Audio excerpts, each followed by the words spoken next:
Hello, everybody, and welcome back to this week's episode of the Cantina Conversations, the #1 conversational podcast in the galaxy. I'm one of your hosts, Will Beeman, joined as always by my two illustrious Canadian compadres, starting off with Kylo Ren, the big boss man himself, DJ Gillard.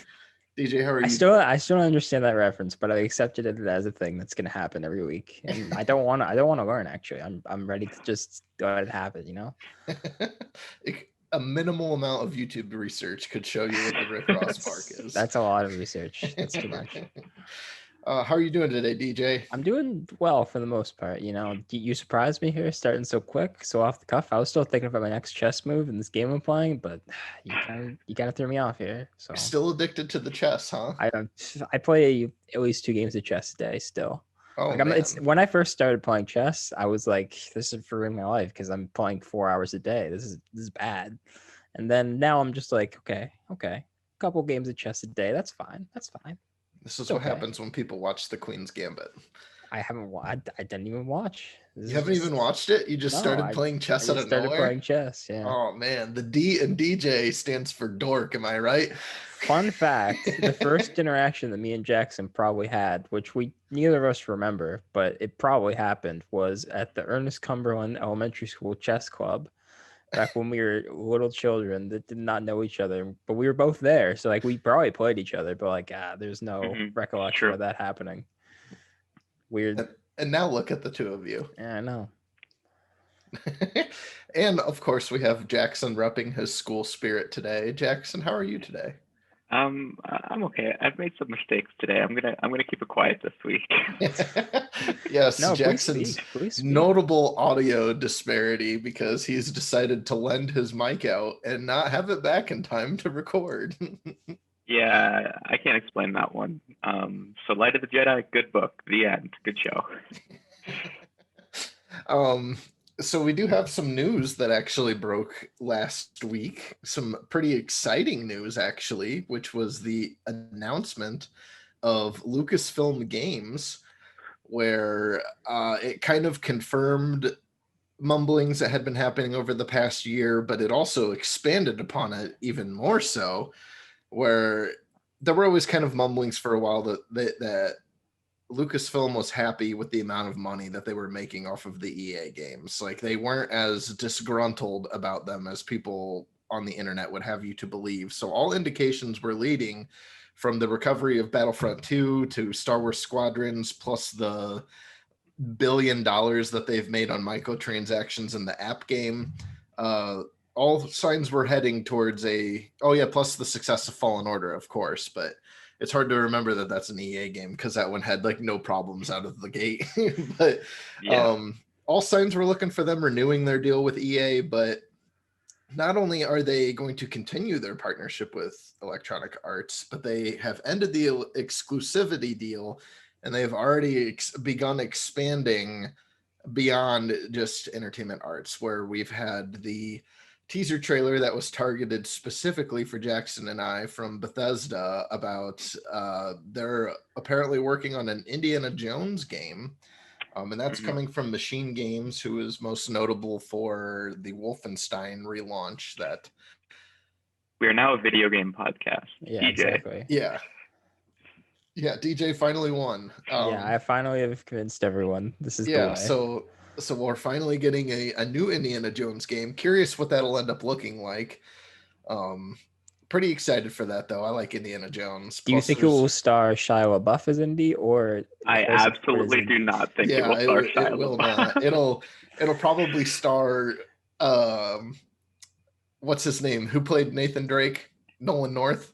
It'll just be him as Indiana Jones. I've seen some people suggest Anthony Gruber, who did Batman, the Telltale games, and he's like a notable voice actor. A young Harrison Ford. Yeah, he played a young Harrison Ford. So it was that wouldn't be a bad call. He should definitely do that. That would be a good pick. His acting range would fit the mocap capacities of video gaming. Yeah, because there used to be a big clamoring for him to play Han in Solo, but I've never really seen anything of him long-winded beyond doing like YouTube bit impressions that made it seem Yeah. like he was going to be able to carry a 2-hour movie. Yeah.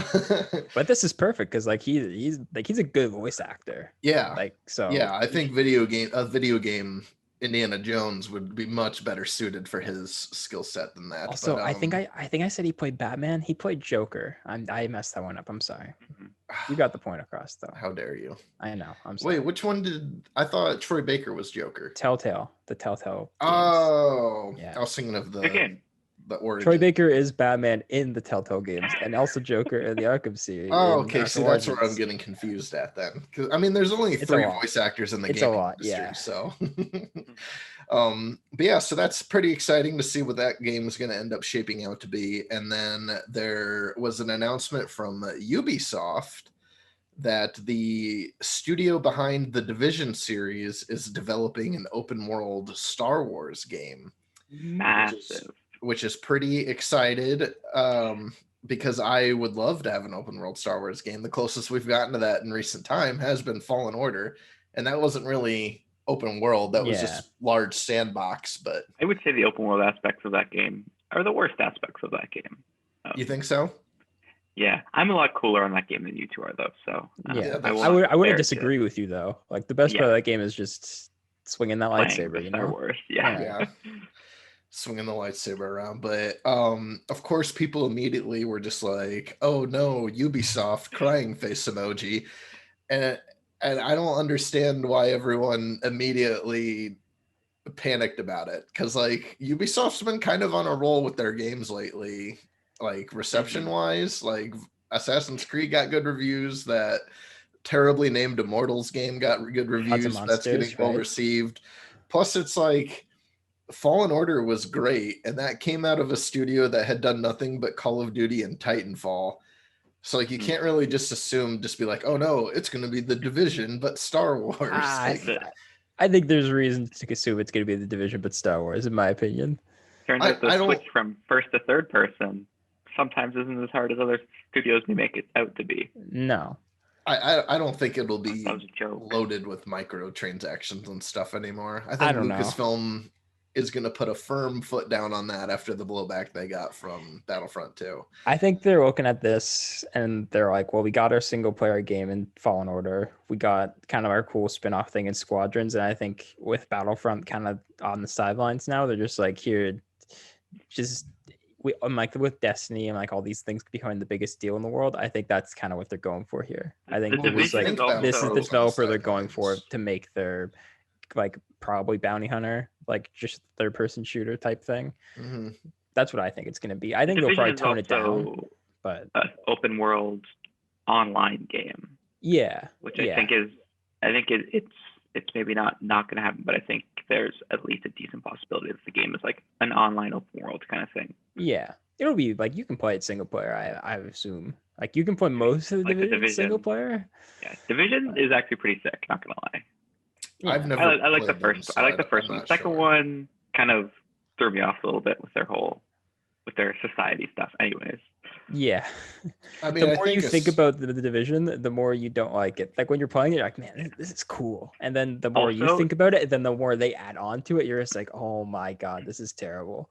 The name of the Division is the Division's engine. It's called the Snowdrop engine, and that's a pretty sick name. That is pretty cool.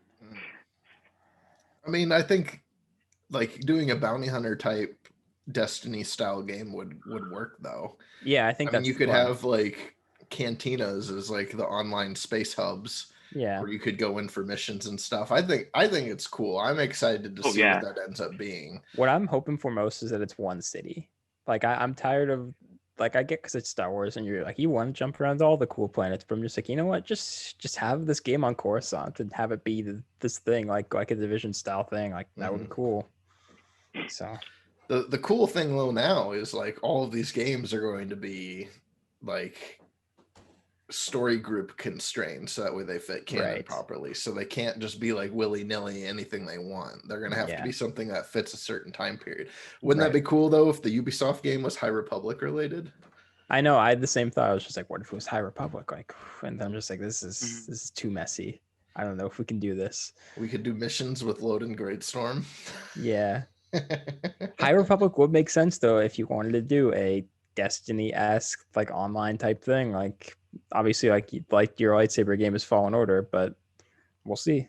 Yeah, I think it would be pretty cool though. But I'm pretty excited about that. And then they've also said that there's going to be several more announcements to come this week. And I thought it was funny though how like Lucasfilm immediately made everyone look like clowns. Where when they announced Lucasfilm Games, literally everyone, ourselves included, on the internet were just like, what does this mean for the future of Star Wars games? These Star Wars games could get made. And then the next day they announced the Indiana Jones one, and it's like, oh yeah, they have like properties that aren't Star Wars they can make video games out of. So like, Yeah. I wouldn't be surprised if Willow gets Here's a something question. at some point. Here's a question. For Lucasfilm Games teasing new announcements. This week, the Muppets tweeted out that they're teasing a new announcement. Muppets game? A Muppets Connect game. They're bringing the Connect back. Jackson, pitch me your Muppets game.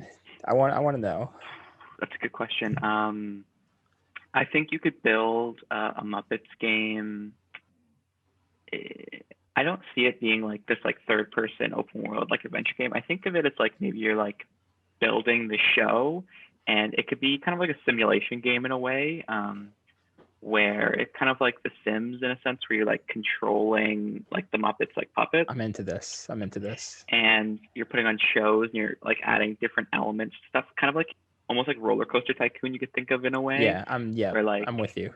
You're like creating it, and it's kind of like an infinite replayable thing where like things change. You put on different elements, and like you can adjust the theater maybe to look different, and then like you like ticketing and advertising you would do as well to adjust the crowd sizes and stuff.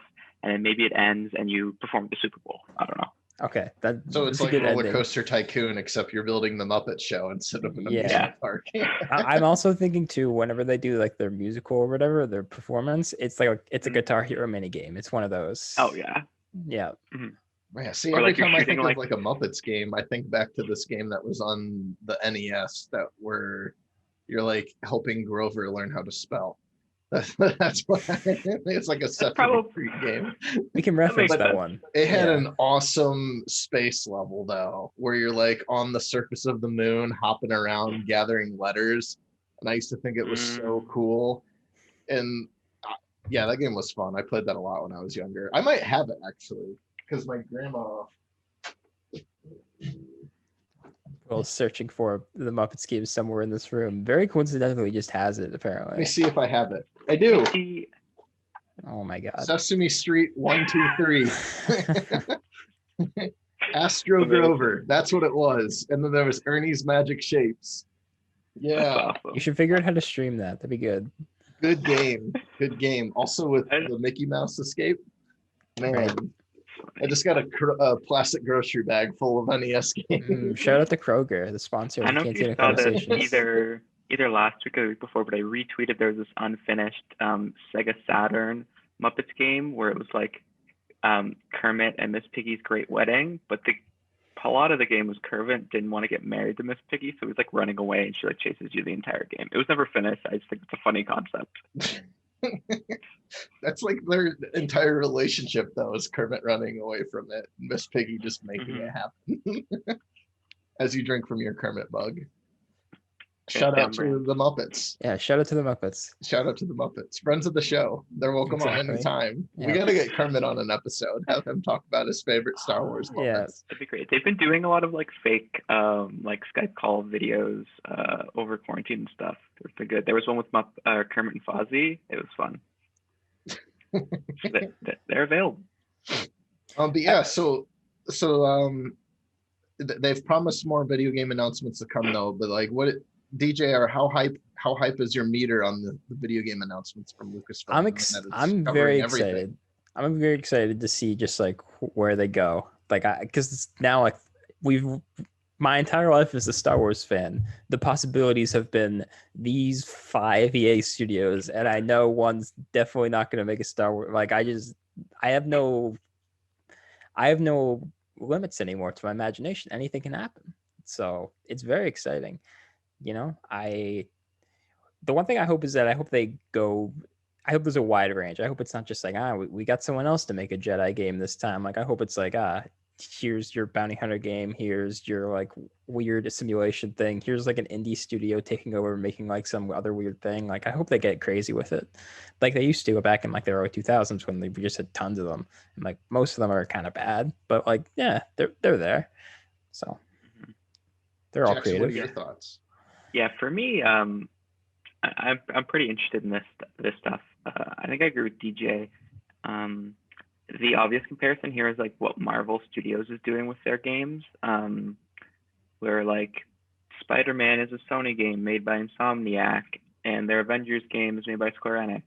Obviously, their success has been varied, but I think the same thing DJ said, where like popping from each different like major video game publisher to other video game publishers, like not the most interesting. Obviously, like Ubisoft Star Wars, you kind of know what you're getting there, and that'll be good. And like Square Enix Star Wars is like an interesting idea that, in my opinion and everyone else's opinion, didn't work out. But I would like to see them kind of like branch out into like different groups. I know it's hard to like pick a more independent studio to build like your massive Star Wars game, so I don't know if I'm necessarily expecting that. But No, I'm not expecting it. But I'd like to see kind of like different studios, like because like what we've got so far are big budget kind of like action games, and it looks like they're going to continue that trend. But I think it'd be cool to like diversify into different kinds of Star Wars. Like the Star Wars games we know, like, or like even like traditional LucasArts games are very different from the kind of games that are made today. I'd like to see, maybe I'm not the person that is actually going to be interested in point and click adventure games, that's what they're called, but like I think it would be cool for them to be made. Like my closest comparison would be that like Crypt of the Necrodancer Zelda game, where like, hey, that was like a big budget studio. That was Nintendo giving Zelda to a small indie developer, which is obviously like a very like specific and singular like use case. But I like the spirit of that kind of deal. Yeah, I think like maybe the modern and what would make sense for Star Wars idea of that would be like something like you gave a Double Fine, which I guess is now no longer indie, but they're owned by Microsoft. But like you gave them and like, hey, you guys are the live because of LucasArts and like what that meant to you in the 90s. Like, what if you made a point and click, like a Broken Age style, like that kind of thing for Star Wars? Like maybe something like that. I think that's like the lowest possible kind of thing that you could do in that kind of vein. I don't think they're gonna go like, hey, here's you're that game Friends of Ringo Ishikawa or something, like some random indie game on Steam. Like, hey, you want to make a Star? Like, it's not gonna happen. So, yeah, I think also the other curious part is the properties too, and like who Lucasfilm might pull. Obviously, they don't have like a huge list of properties because they've mostly just made Star Wars and Indiana Jones. But I don't know, maybe they'll experiment. Maybe we'll get our American Graffiti racing game, which totally goes against the whole point of that movie. You know what though? Double Fine would be a perfect studio for a Howard the Duck game. Yeah, that would be good too. They actually would be. My thought process though, like after I was reading everything, because like everyone said, even though they've been supporting it with some DLC, that Motif hasn't been working on Squadrons 2, which like debunked it was going to be an annual small thing. But what if the next game they're working on, because they did say they're Motif, it's Motive. Are you sure? Because I've heard Motif.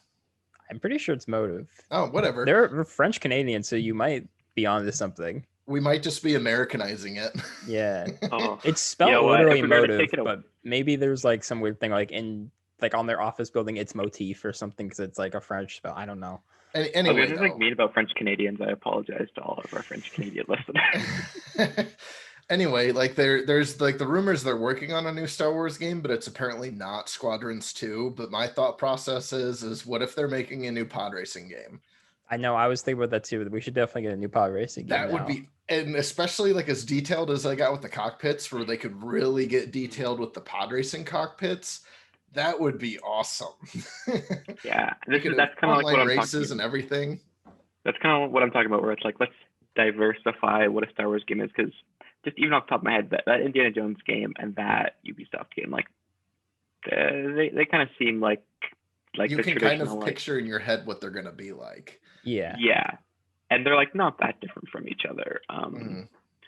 that's not me saying like all AAA like action games are the same, but I mean they kind of follow the same basic like tenets. But like a racing game and an adventure game and stuff like that, I'd like to see a diversity of like genre in Star Wars again. I mean, no matter what games they end up making, the ultimate Star Wars game comes out this year anyway, with Lego Star Wars: The Skywalker Saga. Exactly. So I mean, there's really nothing that they're going to be able to do to top that, unless we get like a full blown adventure game where you're Yaddle, and that's the only character. Flesh out her canonical story a little bit. But yeah, very excited for that. And then there's one little tidbit of news. I don't know if there's anything you guys are gonna want to chime in on or not, but Liam Neeson was recently asked about the Phantom Menace and like reminiscing on the prequel era, and then asking him about the Obi-Wan Kenobi project.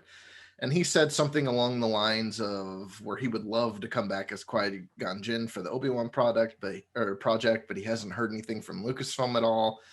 And like everyone on the internet that I saw like reporting on these comments were like, they absolutely need to bring him back. There's why wouldn't they bring him back and yada yada. But like, one, I think he is going to be involved. He's just being coy because that's how all actors involved with Star Wars are. None of them will straight up say anything, except for Rosario Dawson accidentally like confirmed she was in it. But like, for the most part, the actors are always purposely coy. And two, like, of course he's going to want to come back because like, regardless of people saying Star Wars is dead or not, like they're still printing money for these actors involved. Like, if they have the opportunity to come back and be like, what, I can make a ton of money being in a Star Wars project again, all right, I'm in. Like, no one's going to turn that down. Especially now that they have Disney's bank behind them as well, which is like unlimited funds they can throw at somebody to bring them back.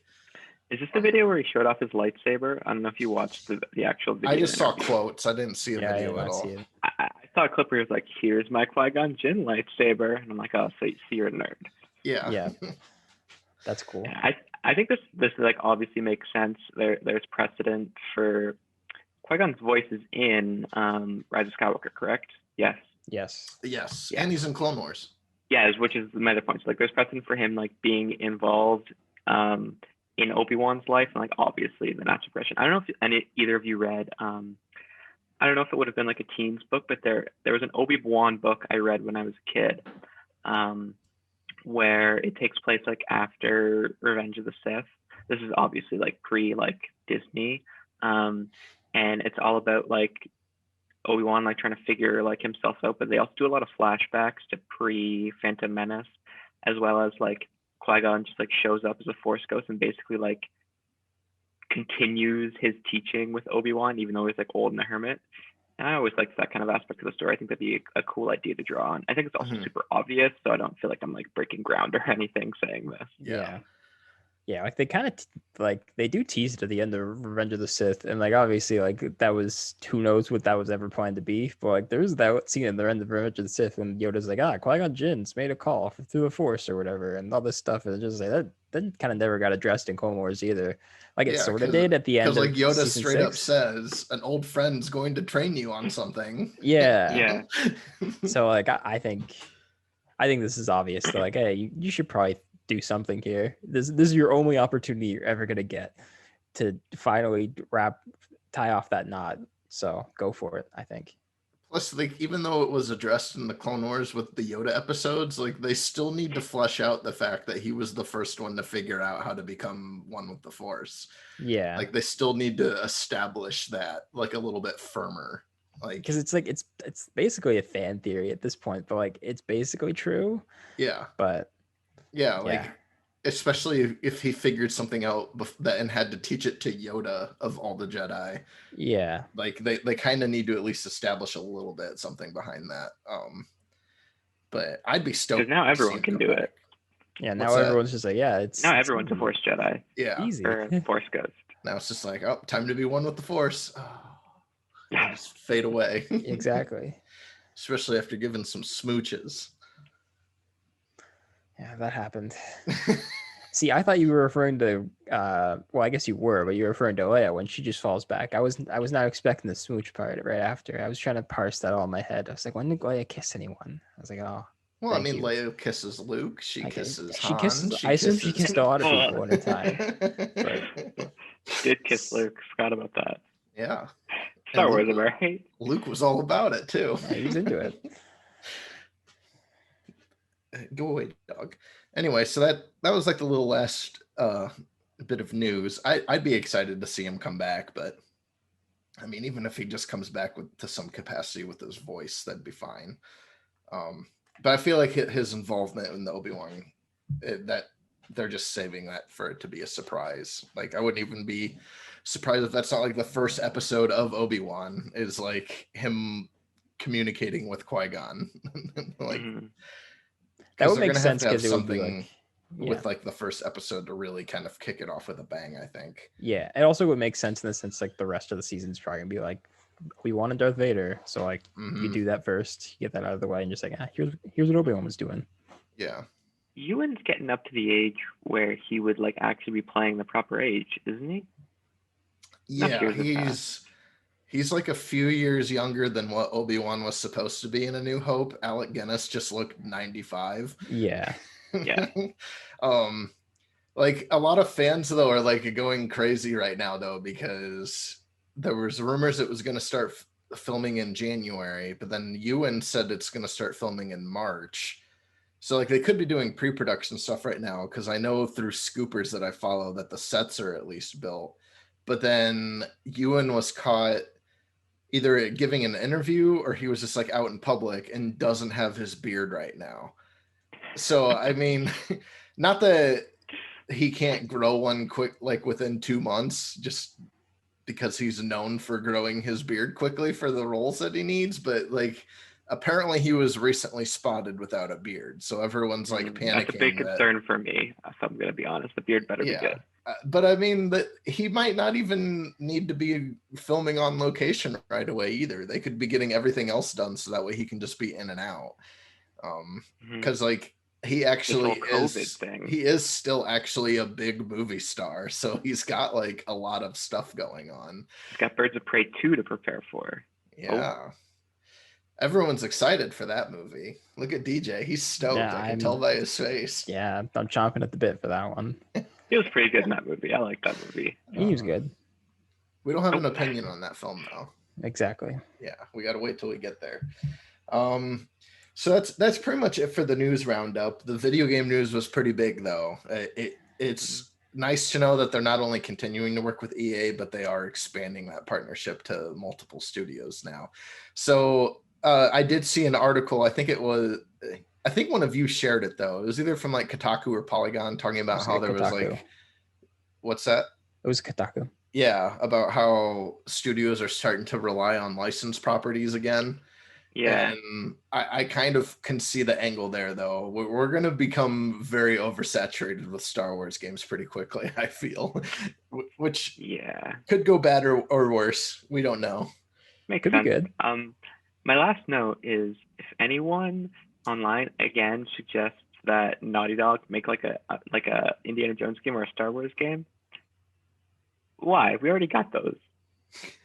Let someone else do that. Like, think bigger. I would love to see Naughty Dog do an Indiana Jones game. They've never touched that property before. Yeah, no. You got 4 of them. You got 5 of them. 6 of them if you count the Vita game, and 7 of them if you count the PSP card game. There's a card game? And 8 of them if you count the mobile app, where it's like, the Uncharted like jungle thing. I can't remember what it was called. Yeah. Back when those Temple Run games were a thing? Yeah. Yeah, I played one of those to get extra points for Uncharted 4 before it came out or something like that. I would love for the studio behind The Rise of Tomb Raider to do one. I would love to see them do an Indiana Jones game. Well, they just made the Avengers game, so... Oh, is that the same studio that did that? Crystal Dynamics, yep. Oh, no, never mind.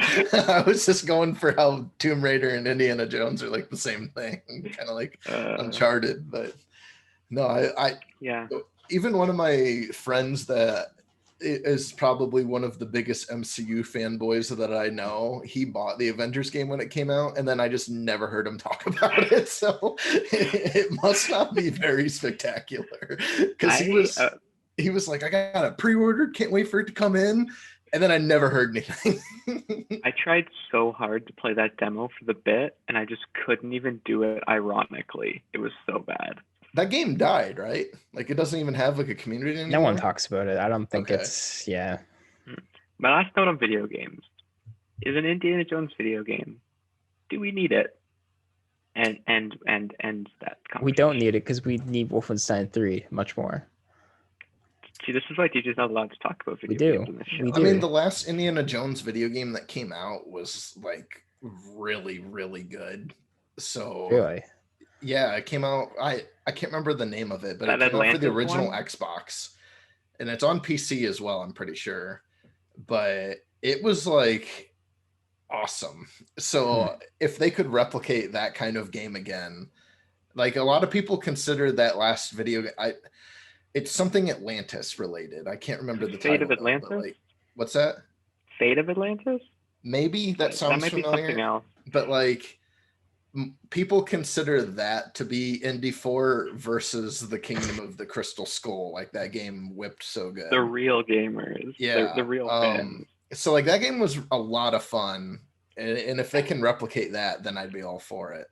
Fate of Atlantis is an Assassin's Creed Odyssey expansion, so never mind. So it's not that. I know it's something Atlantis related, though. I'll Google it when we get done recording and look it up, though. But the only thing I guess that I'm going to be curious about with the Lucasfilm games that are going to extend beyond Star Wars properties is if that they're going to try and do a canon with those, or if they're just going to license it. Because I don't know if Indiana Jones... Like, I like those movies, but I'm not like into that franchise, so I don't know if that has a canon to know if like the new game will be like, this bridges the gap between Indy 4 and 5.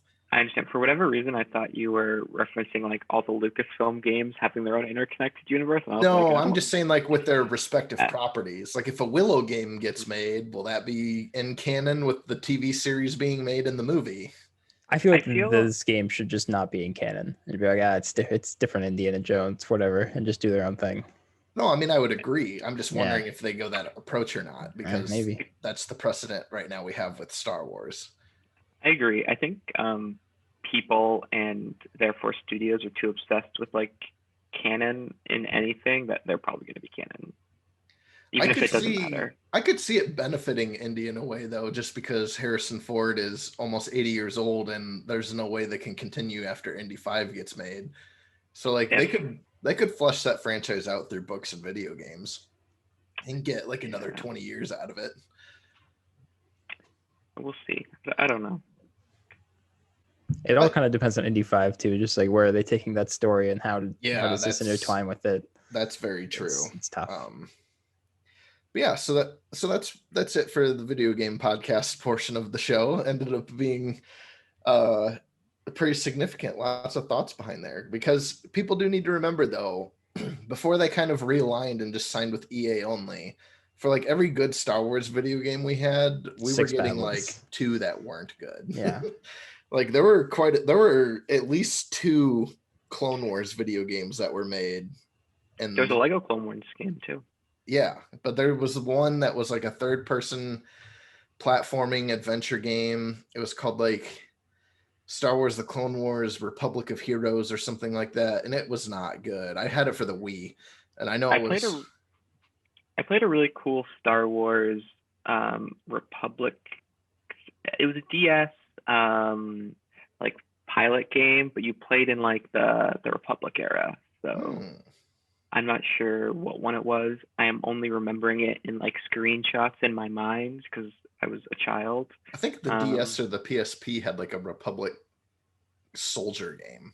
Republic Squadron, I don't know. Yeah, something like that. Where you were just like an on the ground troop, and it was like a Call of Duty knockoff. It wasn't even like anything that you would expect. I was also watching some of that Kinect dancing Star Wars game. The legendary. I'm Han Solo. Classic track. When I worked at GameStop, that game had come Please be a out. good story. That game had come out, and that was the demo disc was Star Wars Connect. And by the end of that month period of that being the demo disc, I was ready to drive my head through the window every time I would come into work because I would have to hear all of the songs.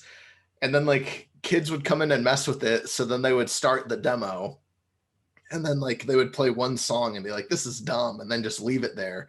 So then it would be like, keep moving, come on. So then I'd have to go up and restart the demo, so it would just be playing the songs over again. Han Solo. Han Solo. I think that game came out too with like a custom Xbox 360 Slim that had like an R2D2 design. Sounds familiar. That sounds very familiar. It was either that game or it was when Force Unleashed came out. Yeah. And that's what we can expect from the non-EA future for Star Wars games. More of that. So good luck to everyone. Please be excited. Just Dance Star Wars. Yeah. From Those Ubisoft. Just Dance games, I feel like they're obviously very still successful. I feel like there's still a market for those. For the Just Dance games? Yeah. Well, there obviously is. Because like, what if they made a Just Dance game with TikTok integration? I'm surprised they haven't, because they basically are now. Yeah. They're basically TikTok without the TikTok. Exactly. Like you could do that. That would be good. You're 2 for 2 the past 2 weeks, DJ. Thank you. Really good Thank you. take. DJ, ever since DJ became the big boss, Oh my God. he's been big brain mode ever since. If you're gonna call me Big Boss, please call me Punished Venom Snake instead. No Metal Gear references in this podcast. Oh, you're Kylo Ren on our podcast. No, remember? no. Or call me Vic Boss like they do in Peace Walker because they're from Latin America. You could do that too if you want. See, I've only played the first Metal Gear, so like all these references, like a lot of them are flying over my head when we talk about them. I beat the first Metal Gear, and it took forever because the controls were so antiquated that I would die mostly because of controller confusion. Right. And then I started Metal Gear Solid 2, and the controls were so much better updated. I almost had a learning curve again on how to control the game with good controls. Yes. So I had to take a break because like I was getting confused with having fluid motions, and then I never went back to it. I did this dumb thing. I'll tell one quick thing, and then we can move on to talk about Star Wars. I had this dumb idea in high school where I would just like play the Metal Gear games as they were intended. So I played the first Metal Gear game. I bought a PS1 and played the first Metal Gear game on PS1. Game does not control well, and it's very confusing to play. And so I think I got to the final Metal Gear Rex fight, and then I was just like, okay, that's good. Yeah, and turned it off. I bought that pack that came with all of them like bundled together. Do you have like the legacy one with the cool like Metal Gears? Yeah, okay. Yeah, I was like, I'm gonna play through this whole franchise. Yeah, I've never been able to find it. 5 comes out. Mm-hmm. You should have done it. You should have done it. I actually own every single Metal Gear game on their like respective consoles, which is weird. Oh, I mean, if you have a sealed copy of Metal Gear Solid 2, that's worth a lot of money, like the red cover of it. I just know that from my years in the game industry. Exactly. Anyways, video games, Star Wars, yeah. Well, so I guess we can move on to the main topic of the episode, and that would be discussing part 2 of Star Wars: The High Republic Light of the Jedi by Charles Soule. Let me go back to the page to see what part 2 is titled, because I forget for some reason. Is it The Trials? The Paths. The Paths. Yeah, part 2, The Paths. DJ, I know you finished part 2 before any of us did. Yeah, so I was halfway through part 2 before we recorded last week. So yeah, so I'll let you kick the conversation off. Kick it off. And give your thoughts and impressions of what part 2 was. The more I dug into part 2, the more I was like wanting it to just kind of get going. Like it started to drag a little bit to the end to me, but I still really enjoyed this part is definitely like, okay, here's all your world building. Here's what the Nile are. Here's how the Jedi actually sort of work now that we've done our cool action sequence. So I like that aspect of it. I like the Nile a lot, actually. so far away. Like especially like the Nile as an organization is like kind of lame, but the actual core characters of Martian Rowe and the Tempest Runners are awesome. So I really enjoyed getting to see their story. Excited to see where it goes to our finale here next week. Yeah. For me, I will just hop in. I'm not gonna like spoil like the last minutes, but just so I can have full thoughts. If you're waiting to continue reading the story, now's your time. Anyways, I don't know what I'm gonna say, so maybe I'll pop in with a spoiler. I just wanted to prepare people. For me, I said this at the beginning of last week's episode. I wasn't sure how this was gonna go for me because I'm not used to the format and of the audiobook, and a whole new world was a lot to kind of dive into, but I've actually really grown to like really enjoy this second part of the book. I do agree with DJ that I think there's maybe like one or two too many like plot threads going on at the same time, but at that time I don't really know 100% what I would like axe from the story, so it's hard to complain there. But I really like it. I really like the setup of kind of the way the Republic works. I feel like I understand it now and how the Jedi kind of fit into that. The Nihil, I was kind of curious to learn. You kind of learn around the end of this part that they're just kind of like a random group of marauders that happen to be the group that accidentally kicks off this massive like issue. They're not malicious, they're not evil, they're just some like space pirates that happen to be literally in the wrong place at the wrong time. And I was like kind of disappointing at first. I was like, oh, this isn't like, because to me this first book, Light of the Jedi, is kind of like kicking off like the world around it, whereas now that I understand that this is kind of like basically an accident that this book is happening, is kind of like feels like it's much smaller in scope than I thought it was going to be. Like obviously there's some pretty large like planetary, not even planetary, like galaxy wide like consequences to like things breaking off and then like exploding whole planets. Like that's obviously like pretty large consequences, but I was like, what's the deep, because we're so used to in Star Wars, like what's the deep like Sith plot behind all this and who's pulling strings? It's been the same guy for the past 9 movies, as we were surprised to learn. I was like, oh, this is different. So that's kind of like maybe my negatives, but positively, I actually really like a lot of the characters. The Nihil, I can give or take a little bit, like I said, but I really like the Jedi. I really like Avar, or like Loden and like what's going on there.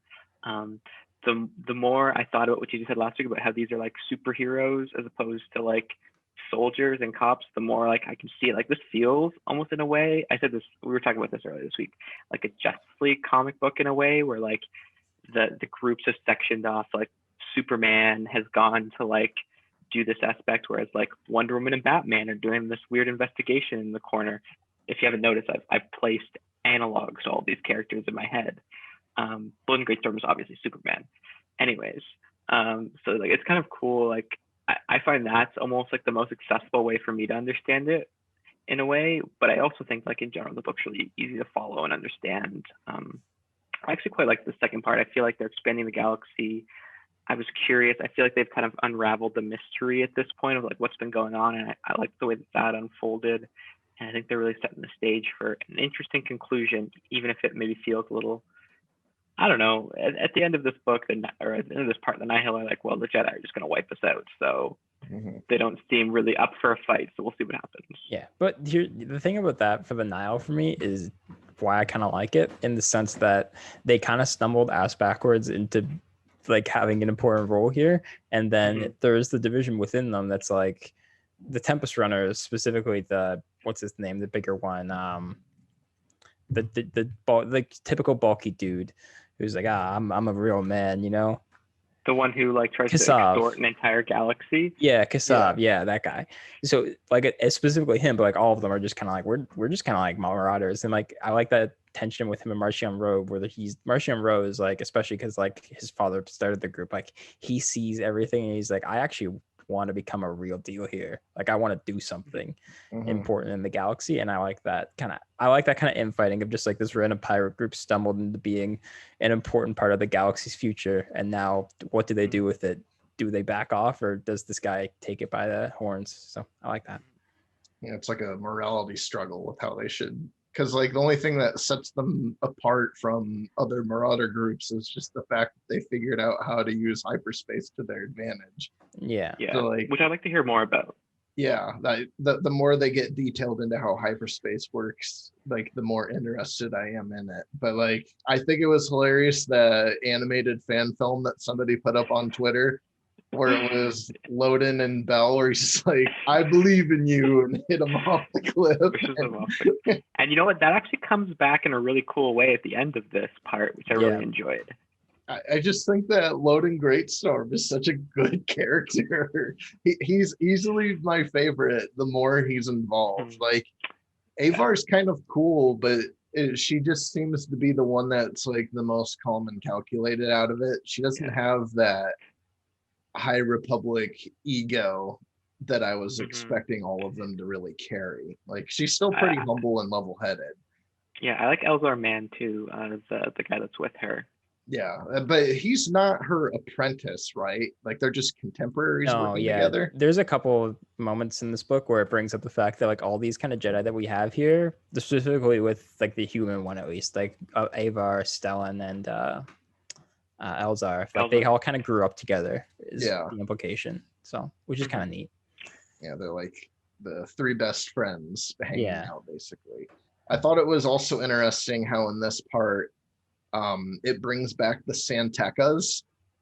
That and like kind of establishing their name to mean something more than a guy that's in the opening of The Force Awakens and appears in a comic series. They're actually giving his name some depth now. Which one of the first High Republic references that we ever got, like when they were like teasing this stuff in comics, was the Santeca and Luke being like, we're looking for some High Republic artifacts in the Rise of Kylo Ren book, which was written by Soul. So it all links back. It's like poetry. It rhymes, you know, but every stanza. It's cool that they're like establishing his family as like some kind of universally. On Naboo too. So like, we can't go too far away from the galaxy, far away. We got to have some similarities still. Yeah, and they're like maybe not as useful as they seem too. Like, they're like the kind of like super egotistical, wealthy, powerful family that like thinks they're helping everyone, but they're actually hurting it at the same time, but they don't realize it because like they feel invulnerable. My biggest concern about their involvement happening, especially with their introduction happening on Naboo, is like, we know Sheev's from Naboo. Please, for the love of God, do not involve the Palpatines in this project. Just let us have one thing that'll be separated from the Palpatine involvement. Like, I don't want to meet his dad. I don't want to meet his mom.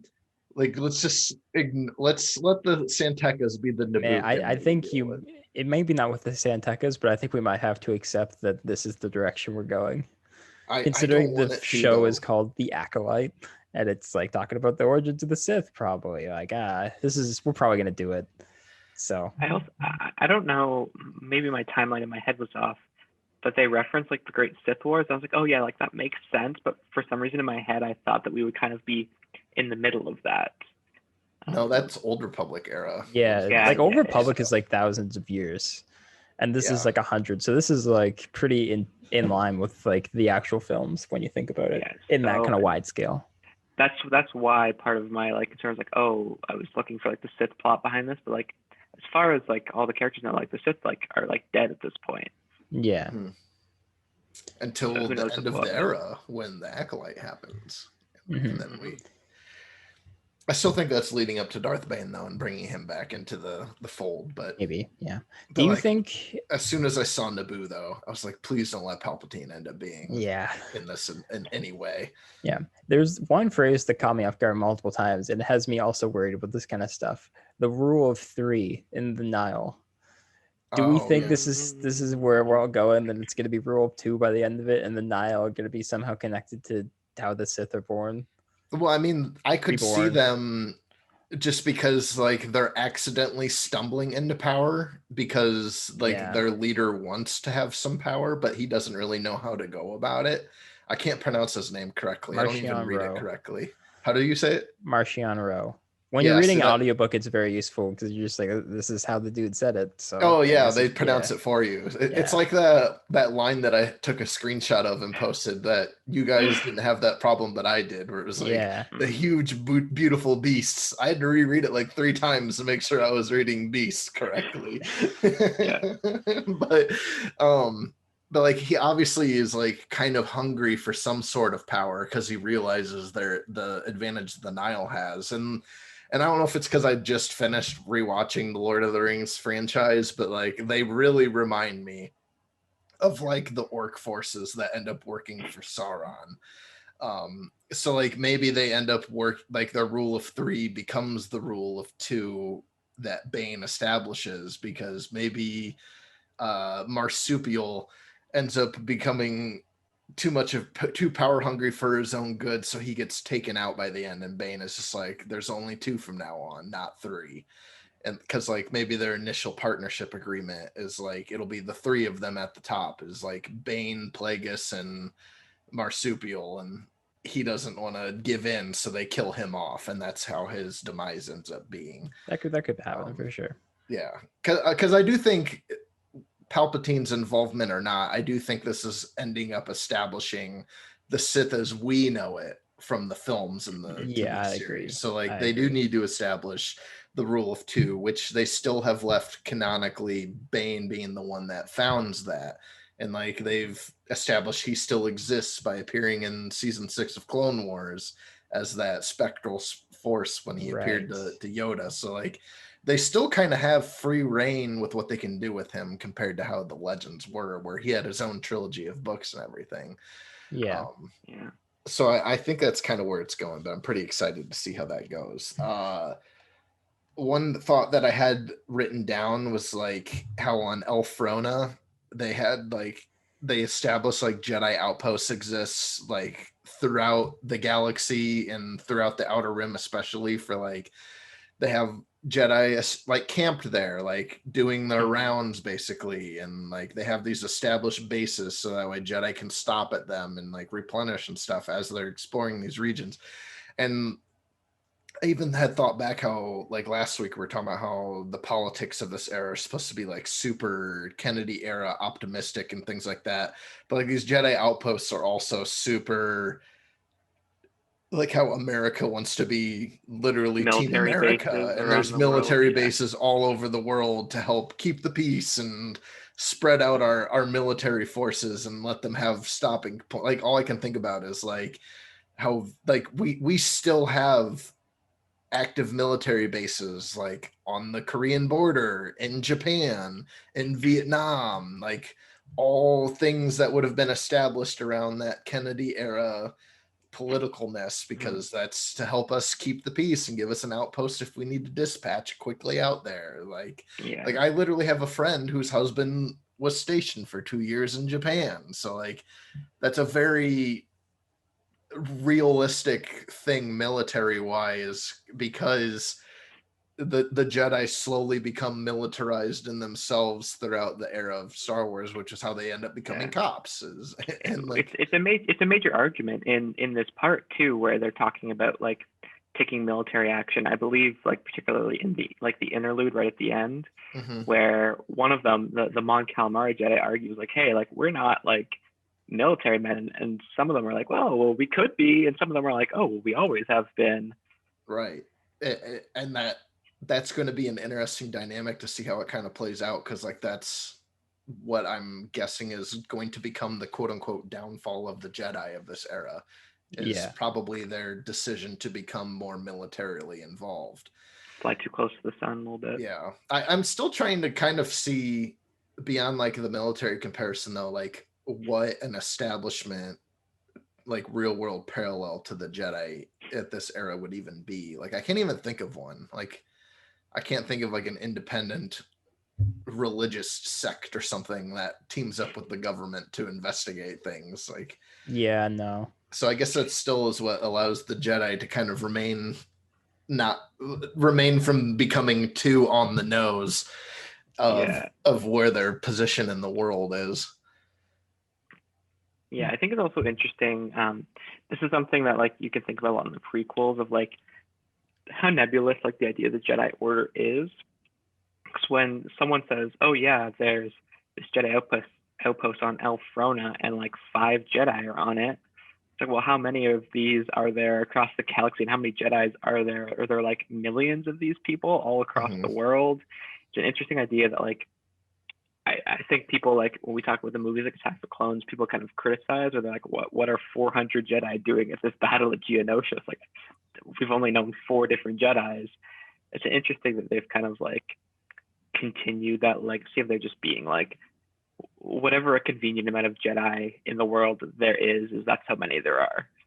Yeah, and part of that's just like a knock-on effect of like you're making a movie that, and then there's like 30 different books that also just want to build around it too, and it's like that kind of stuff just happens. Like it's like if other movies did those kind of things, then they would have all these weird canonical, just like, wait, isn't this weird, like kind of things too. So in a way though, like the way this made me think, I was like, well, that gives them their loophole forever now about how they can have Jedi survive Order 66. It's like there could be Jedi from these outposts that end up having their own family and having kids that become Force sensitive on their own, and that we never see because they're like in the Outer Rim.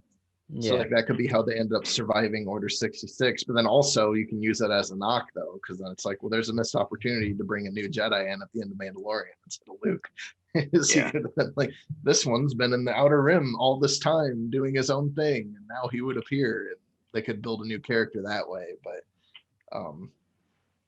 I think we need more alien Jedi. I know like acting is hard, and in books it's a lot easier to do, but there's been like some cool Jedi. We've got that Wookiee Jedi. Can't remember his name. Buryaga. Yeah, he had like one chapter in this book that was really good. Also the Jedi have got some like interesting powers. They're all real OP in their own different ways. It's like all the Jedi just have like baseline Force powers, and they all have their special Force power, kind of like their quirks. Yeah, it was actually giving me major X-Men bias because Sewell was written X-Men, so I was like thinking about it in that way. And we've been talking about like how that's kind of relates to superhero stuff, and I was like, this is like they're all mutants, but they all have their own thing, and they're all Jedi, but they all kind of have their own thing. I thought that was cool. You didn't know, CJ, but I was referencing My Hero Academia, which we have already referenced. Of course, yes. Continuing our anime references. Yeah, thank you. It's just the same one again. Yeah, I don't have an Evangelion reference this week. I'll try harder. It'll be interesting though to see how they tie this down to like these Jedi from being OP to where they're just Jedi. Yeah, it's interesting. It's the prequel problem where like you give someone a fancy power because it's the next book or the next movie or the next game, but it takes place like before things, where it's like, well, what did they like forget how to do this? And I'm sure they'll explain it, but it's kind of like how Obi-Wan and Qui-Gon use Force Sprint in that one scene, and then it's never used again. Yeah. I wonder if they'll do that in a sense, just like, because the Jedi's vision had been clouded in the prequels, they couldn't access different tendrils of the Force. Like I bet that's probably what they're kind of going for, but I mean, maybe that's what ended up making Yoda so OP in the prequels, is like, since he was around in this era, he's witnessed it himself. Yeah, and he kind of maybe he's in touch to it, but no one else was.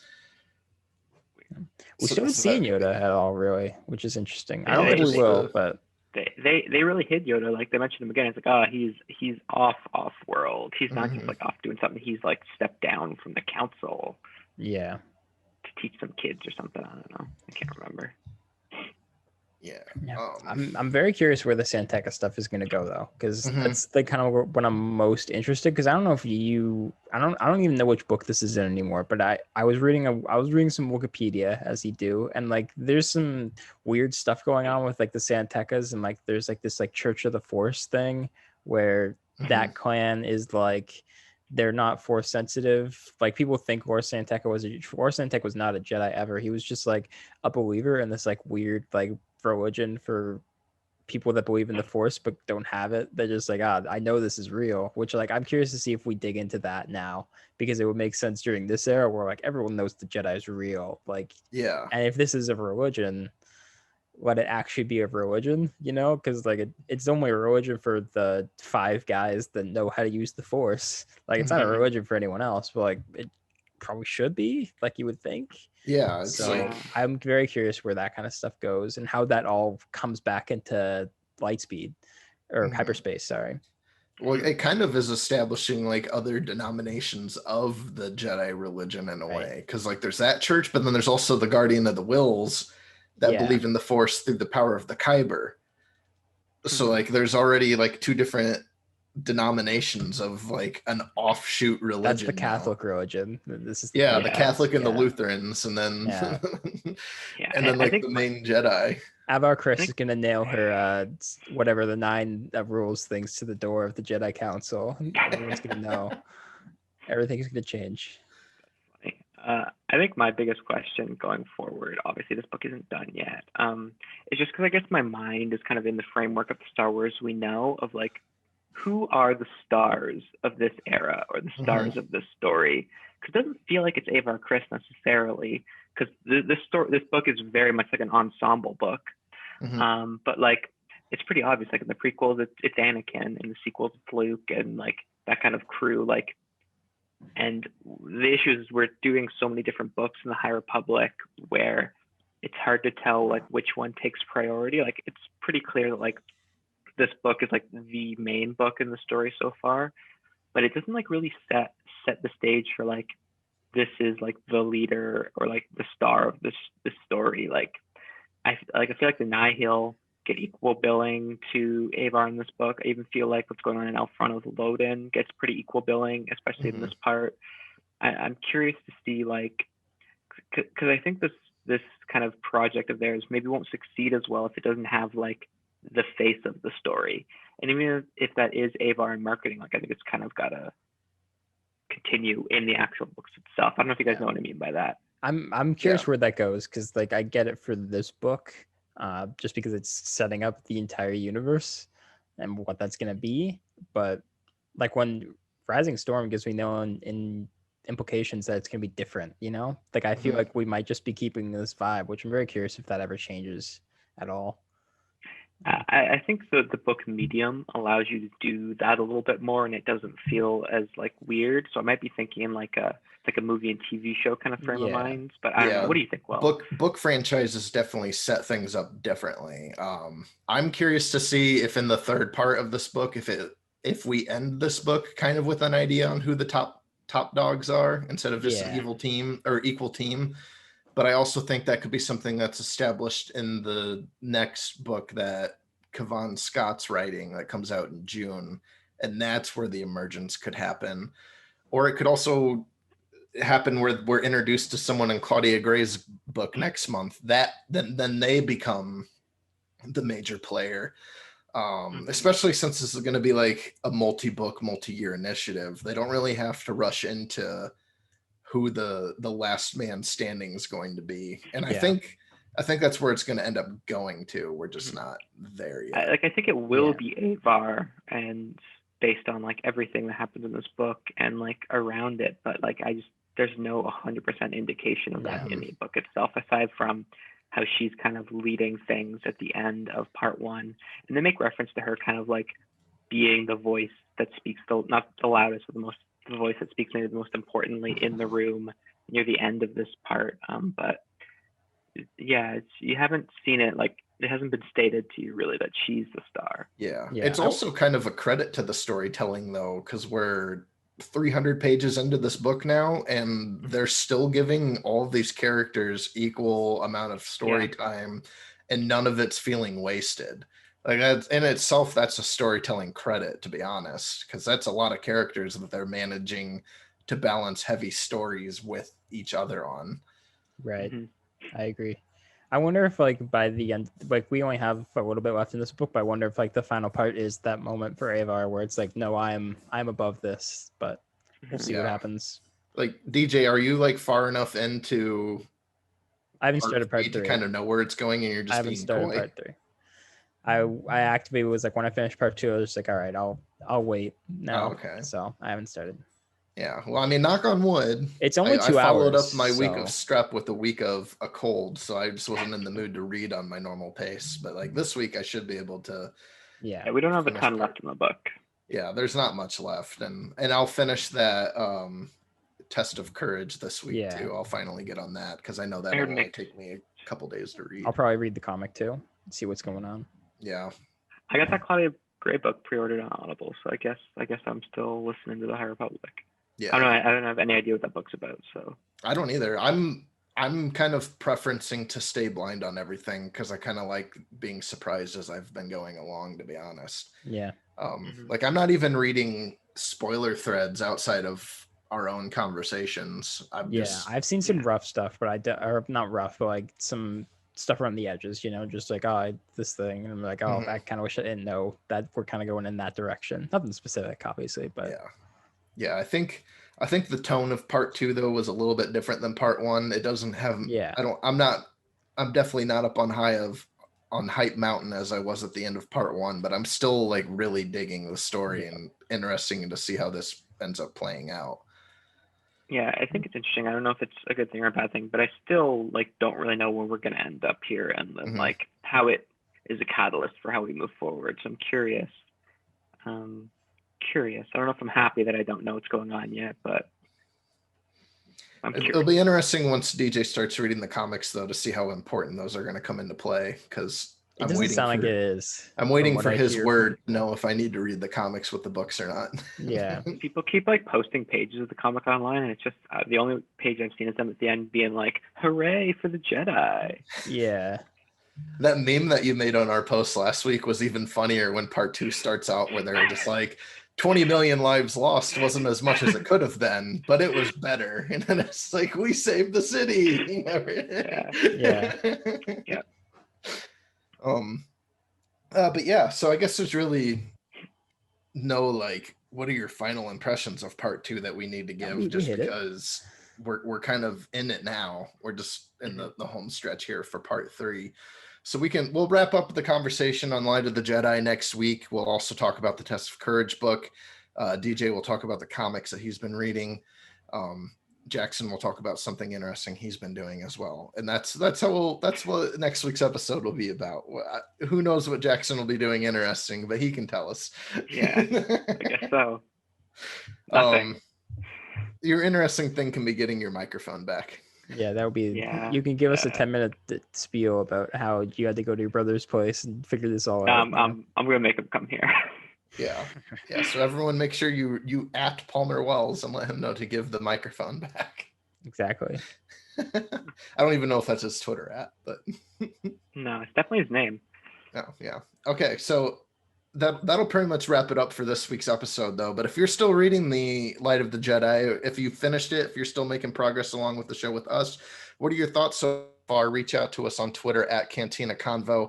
Let us know what you are thinking or thought about it so far. Are you still excited for the future of where it's going to become? Do you think the Palpatines are going to end up popping up, unfortunately, or not? Am I onto something here? Palpatining up.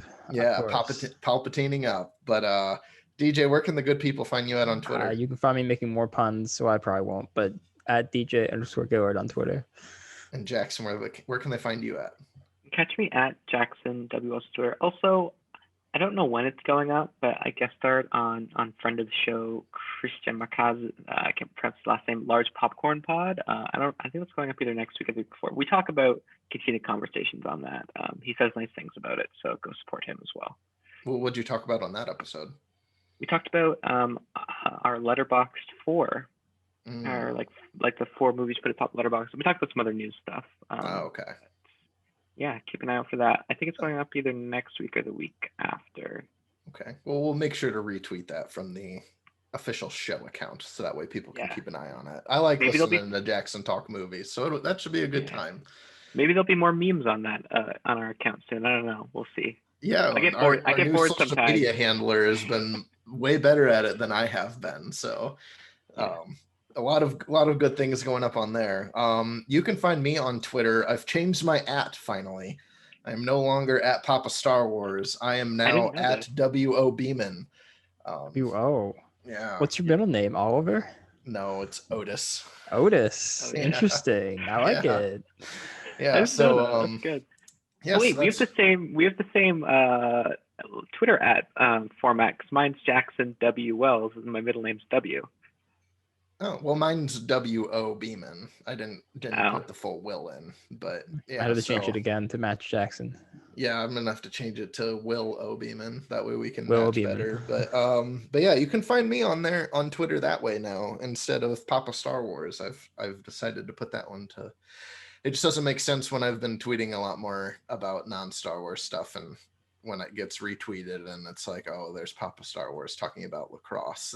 That's totally. So I just thought I'd streamline it a little better to make it more similar to my name, though. But we will catch you guys next week for an all-new episode of the Cantina Conversations. Until next time, may the Force be with you.